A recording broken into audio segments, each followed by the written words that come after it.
The most dangerous thing on your Christmas table this year might not be the carving knife, but the luxury food you picked up without a second thought. Behind the polished M&S Christmas aisles lies a history of recalls for allergens, foreign bodies, and chilled products that sit right in the red zone of food safety guidance. Regulators have had to step in, products have been quietly withdrawn, and yet the marketing keeps telling you this is the safest, smartest way to impress your guests. This video pulls together those official warnings so you can decide whether that premium label really deserves your trust. Christmas sandwich and party platters. Let's start with the centerpiece of so many festive gatherings. The sandwich platter, the grazing table, the neat little triangles and wraps that promise an instant party with zero effort. M&S sells this range as freshly prepared and high quality, using language that leans heavily on words like artisan, chef-inspired, and made for sharing. The message is simple. This is food you can trust to serve to friends, family, and even vulnerable relatives without thinking twice. But once you move away from the glossy packaging and look at official paperwork, a very different picture starts to form. The national recall records and allergy alerts show that pre-packed sandwiches and wraps, including those sold under premium brands, have repeatedly been pulled from shelves for one critical reason: allergen mislabeling. In plain English, that means what is inside the packet does not match what is written on the label. For people with food allergies, that is not a minor mistake. It is a hospital-level emergency. There have been documented cases in recent years where products from major UK retailers, including M&S, had to be recalled because key allergens like milk, egg, mustard, or peanuts were either missing from the label or incorrectly declared. When that happens with a festive sandwich, it is especially dangerous. Many people pick up these items on the way to office parties, school events, or big family get-togethers. The food is laid out buffet style. Labels are thrown away. Guests have no way of checking the fine print. A single mislabeled platter can expose dozens of people at once. Then there is the quality and freshness problem, which becomes very visible at Christmas. Consumer complaints, reported in the press and on social media, describe classic warning signs. Condensation trapped inside the plastic, bread turning soggy before the use-by date, fillings that separate and leak, leaving watery residue in the corners of the tray. All of these are signals that the product has been pushed to the edge of its designed shelf life. Investigations by consumer watchdogs have shown how supermarkets, including premium ones, use techniques like modified atmosphere packaging and strict chilled storage to squeeze as many days as possible out of each pack. That is not illegal. It is standard practice. But the trade-off is simple. The longer the official shelf life, the more things must go perfectly in the cold chain. Every handover, every lorry, every display fridge, and during the Christmas rush, almost nothing goes perfectly. Ready-to-eat deli meats. Next, look at the chilled deli meats and charcuterie packs that quietly anchor so many Christmas spreads.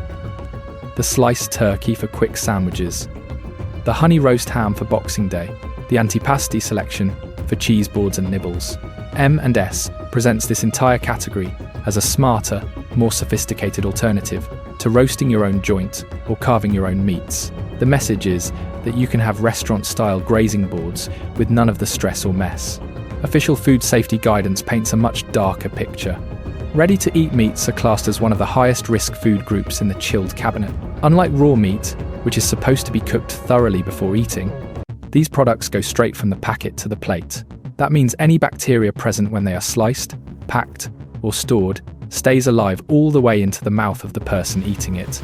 The pathogen that worries regulators most in this category is Listeria. Listeria is particularly nasty because it can grow at normal fridge temperatures. It does not need warmth to multiply. It is also highly dangerous for specific groups: pregnant women, older people, anyone with a weakened immune system. For those people, Listeria infection can lead to miscarriages, sepsis, meningitis, and death. That is why government bodies repeatedly issue seasonal reminders, warning higher-risk consumers to be extremely careful with ready-to-eat meats around Christmas. The UK is not immune to this pattern. When M&S and other big retailers source their deli meats from large industrial plants, they are plugging directly into that same risk structure. The branding on the front of the packet may scream heritage, tradition, and craft, but the reality on the production floor looks more like a factory than a farmhouse. Animal carcasses are broken down at speed. Large sections of meat are tumbled in brines and flavor solutions. Slicing machines run at high volume. Every surface that touches those meats has the potential to spread bacteria if cleaning routines are not perfect. Shelf life is another crucial part of the story. To keep festive stock available for as long as possible, producers rely heavily on modified atmosphere packaging and strict temperature controls. The air in the pack is adjusted to slow down obvious spoilage. That is why these products can sit in the fridge for weeks without looking or smelling bad.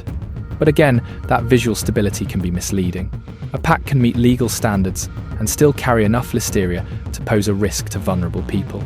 Turkey crown and festive poultry products. Christmas poultry deserves its own category because of how central it is to the traditional UK festive meal and how complex the safety challenges are. M&S markets turkey crowns, stuffed joints, and festive poultry lines with the full luxury treatment. Images of golden skin, carefully carved slices, rustic farm settings in the background. Words like free range, corn-fed, and slow-grown are used to signal that these birds are different from everyday supermarket chickens. Industry data tells a different and more sobering story. British poultry production is one of the most tightly tuned industrial systems in the food sector. In the run-up to Christmas, processing plants operate at extremely high volumes to meet demand. Even premium branded birds often pass through the same slaughter, chilling, and packing facilities as cheaper lines. The main difference is how they are farmed in the weeks before slaughter and how they are presented at the end. At Christmas, the risk goes up for several reasons. First, more whole birds and large joints are sold, which are harder to cook evenly.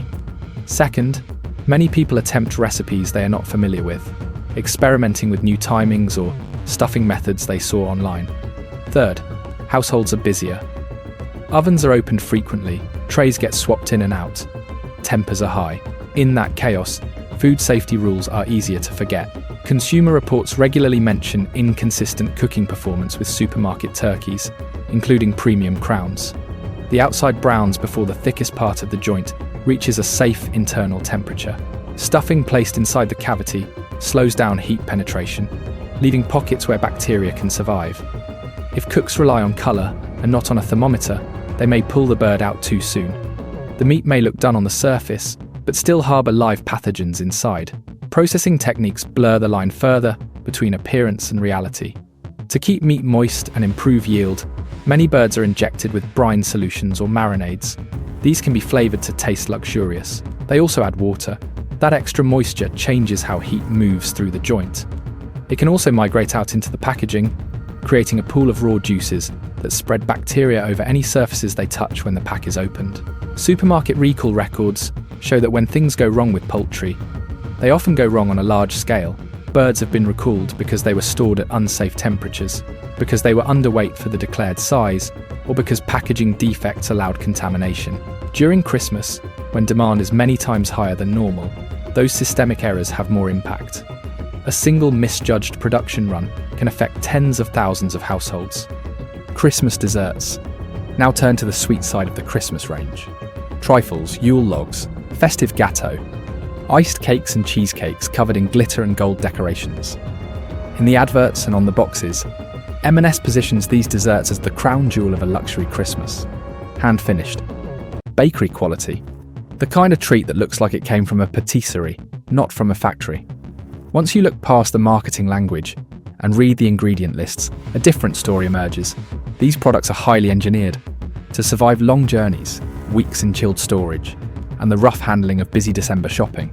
They rely heavily on stabilizers, emulsifiers, and preservatives. Thickeners keep layers from collapsing. Gum stops sauces from weeping.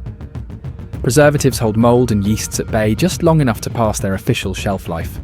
Consumer advocacy groups that have studied supermarket festive desserts consistently point out how long the ingredient lists are compared to home-cooked equivalents. What could be made with cream, sugar, eggs, flour, butter, and chocolate balloons into a roster of 20 or 30 components. Modified starches, vegetable oils, artificial flavourings, colouring agents, anti-caking powders. They are all there buried in small print.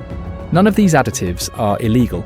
Many are widely accepted as safe by regulators at the levels used, but their presence tells you something important about the nature of the product. This is not a cake that was baked yesterday in a local kitchen and carried carefully to your table. It is the output of a production line designed first for efficiency and consistency, and only second for indulgence. Customer reports collected by the media and consumer websites describe common failure modes that slip through even with all that engineering. Trifles where the cream layer collapses into the custard. Yule logs where the sponge cracks and breaks apart as soon as you try to slice it. Cheesecakes where the topping slides off the base after a few hours at room temperature. These are more than cosmetic annoyances. They highlight how close to its structural limit the formulation is running. Texture complaints also crop up again and again. Cream that tastes oily or artificial rather than rich. Sponges that feel dense and slightly rubbery instead of light. Icings that leave a film in the mouth.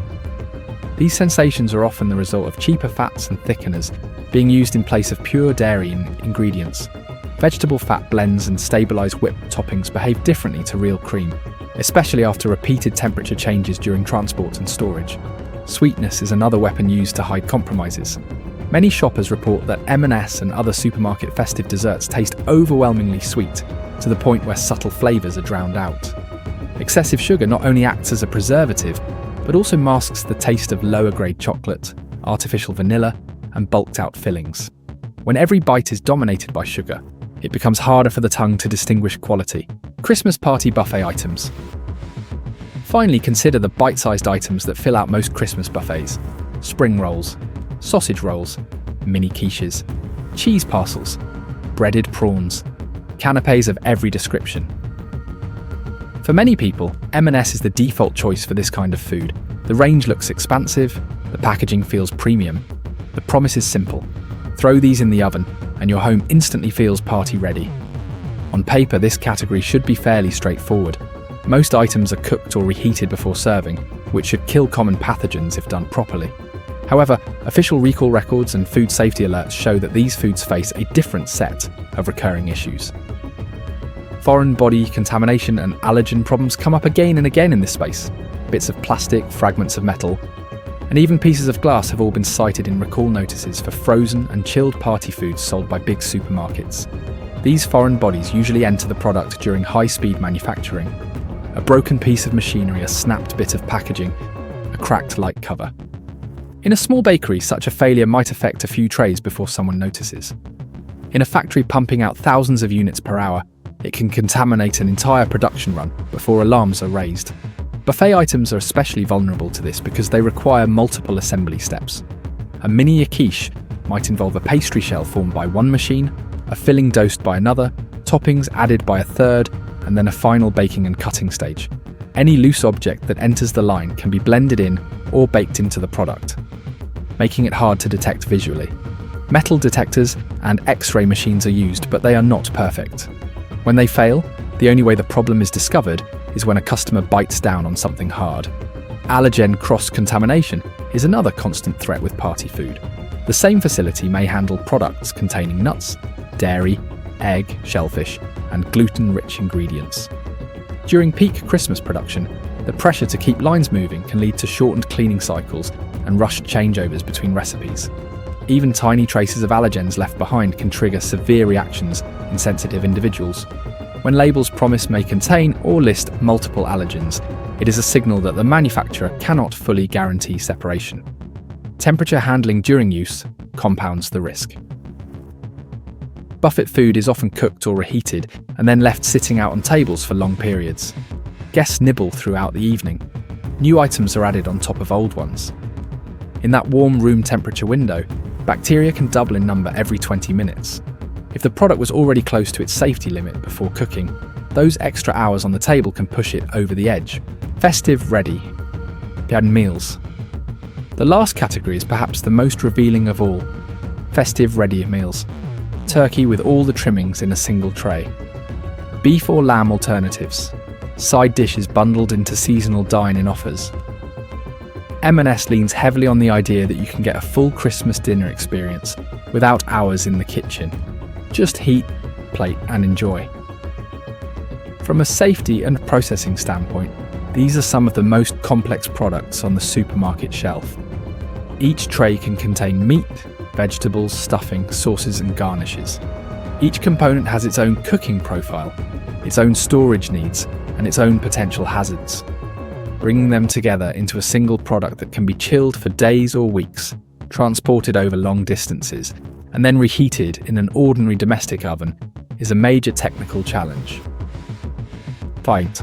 Official recall databases show that ready meals as a category are frequently pulled from sale for two primary reasons: allergen mislabeling and foreign objects. The more ingredients, the more opportunities there are to misdeclare or omit something in the list. A change in a supplier's recipe, a substitution made in the factory, an error in a label printing run. Any of these can mean the difference between a safe meal and a dangerous one for people with allergies. Foreign body issues play out just as they do with buffet foods, but the stakes can be higher because consumers often expect ready meals to be as safe and controlled as baby food. When a piece of hard plastic or metal ends up in a festive dinner tray, it is usually because a machine part has failed somewhere along the line. In a high-output environment making thousands of identical trays, a single failure can contaminate a huge volume of product before anyone spots the pattern. Beyond the obvious physical hazards, there is the more subtle issue of nutritional and chemical load. Investigations into Christmas-themed ready meals and seasonal complete dinners have repeatedly found extremely high levels of salt, saturated fat, and added flavour enhancers. It is common for one festive meal tray to provide more than the recommended daily salt intake on its own. The rich taste that people associate with Christmas often comes from concentrated stocks, added sugars, and flavour boosters, not from long, slow home cooking. Before you do your big Christmas shop, check the official recall lists, read the labels, big dinner, and ask tougher questions of any brand selling you luxury in a plastic tray. If you have had a documented problem with M&S festive food, share it in the comments so others can learn from it, and tell me which supermarket you want to see investigated next. Remember, a premium price tag does not erase a warning notice, and no advert is worth gambling with your health.